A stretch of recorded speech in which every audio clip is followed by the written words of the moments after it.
Thanks for joining us. I'm Mitchell Ringos. As a way to recognize and remember those who fought for our country, Thunder Bay Scouts Canada youth and their scouters visited Mountain View Cemetery to put Canadian flags on the graves of veterans. Jessica Clement has the story. This is the third year in a row that local members of Scouts Canada visited the graves of veterans as a way to learn about the country's history. Sunday afternoon saw a handful of youth from the 6th St. Thomas Scout Group and the 16th Fort William Scout Troop. After putting down a flag, all Scout members also saluted to acknowledge and honor those who have passed.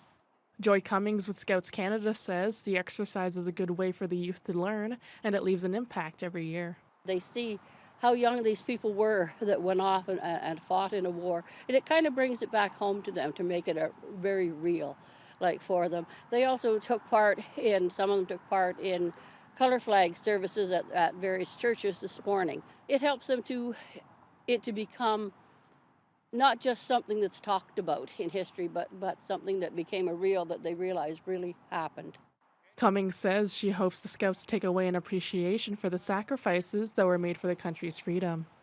We spoke to some Scouts who said they were happy to do a good thing for the community. I feel good. I feel like I'm doing the right thing.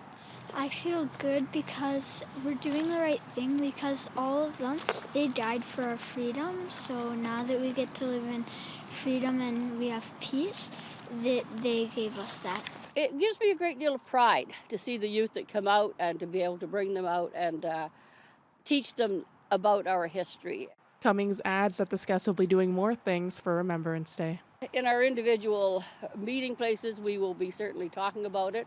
And we, as an organization for the area, we are placing wreaths at Waverly Park, at the gardens, as well as on the mountain. We will be placing wreaths there for Scouts Canada. Jessica Clement, TBT News. The section of River Street has been closed since May 1st, and construction crews have been working on site. However, city officials confirmed that the $2.5 million project won't be completed until next year. Synergy North and T-Baytel have completed utility removal work in the area, and contractors Tyrannus took control of the site on Wednesday. The city didn't realize until August that both culverts needed to be replaced, and city project engineer Mike Vogrig says the city expects the replacement of the culverts to be completed before the end of this year's construction season. However, there likely won't be time to finish the rest of the work. Yeah, I wouldn't expect that work to get completed this year. So we'll have to wait for the temperatures to get better again next year, and then we can start finishing off the backfill and repave the road.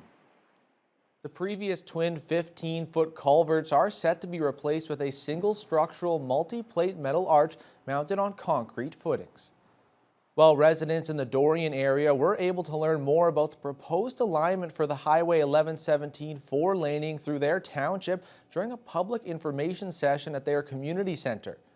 Representatives from the Ministry of Transportation and the WSP Engineering Project team were in attendance to answer questions and address concerns from members of the public. This 11-kilometer stretch of highway twinning would run from Dorian Northwest to the Highway 582 intersection and would be built north of the existing two-lane highway. It's part of the larger plan to twin the entire stretch between Nipigon and Thunder Bay, and those who attended recognized the pros and cons of the four-laning, but were happy to be able to have their voices heard.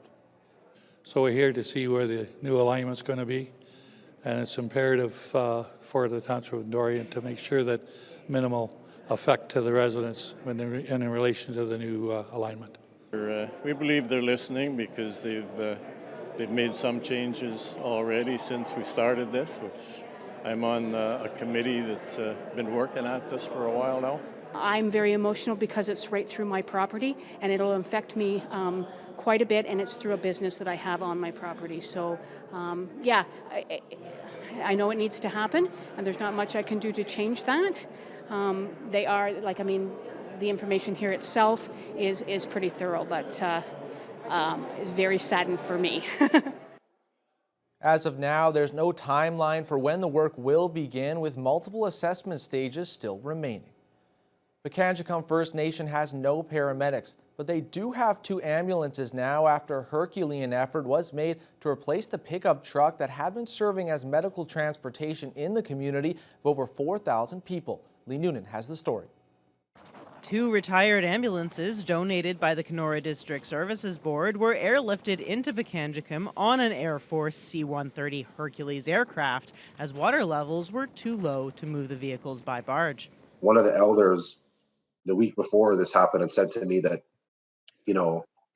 he's been praying that in his lifetime he would see, Pikangikum with proper medical response, because he believed he had seen cases where people, in his opinion, had died because they were transported improperly. A plan was already in the works to move the ambulances via Winter Road to replace the pickup trucks that were being used for medical transport. If you can imagine it, sometimes you'd have, a patient in a stretcher in the back of a pickup truck with a tailgate open, and you'd have police officers and community members trying to hold on to the patient while rendering medical assistance, whether it was -30 or rain.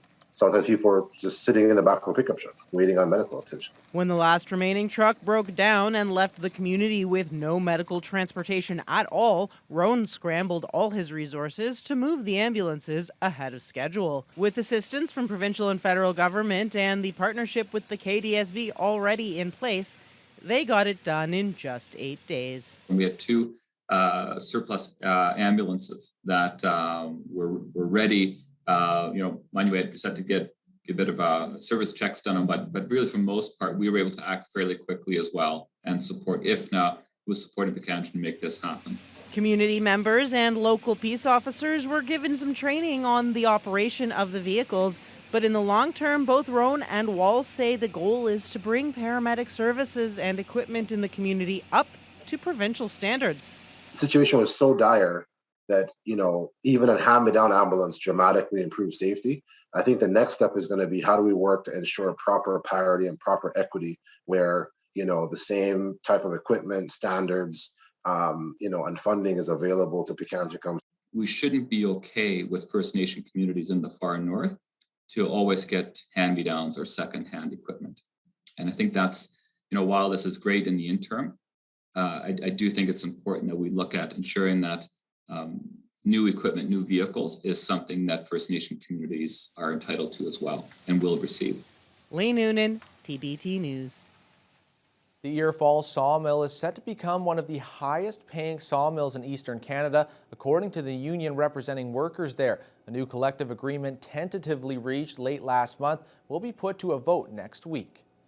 Unifor Local 324, which represents more than 150 Ear Falls mill workers, negotiated the agreement with Interfor, the company that owns the mill. If ratified, the deal would mean significant raises for current workers as well as incentives for new hires. Unifor National Rep Stephen Boone says the Ear Falls mill is one of the most efficient in the province, setting them up for smooth negotiations.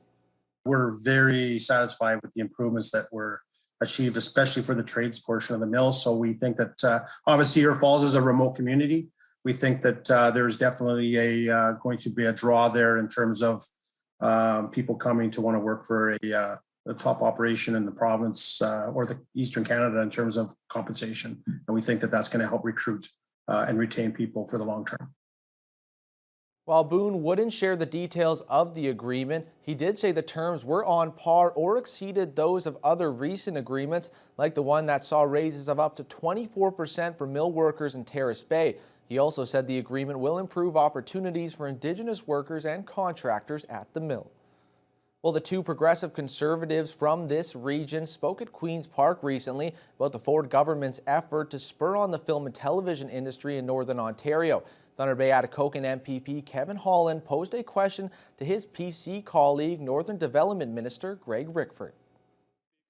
With its beautiful, diverse landscape, it's no surprise to see why Northern Ontario is becoming a highly sought-after destination for many film production teams aiming to create high-quality content. Unfortunately, the film industry experienced challenges during the height of the COVID-19 pandemic. We as a government must make the necessary investments now to ensure that the film and entertainment industry in Northern Ontario remains competitive.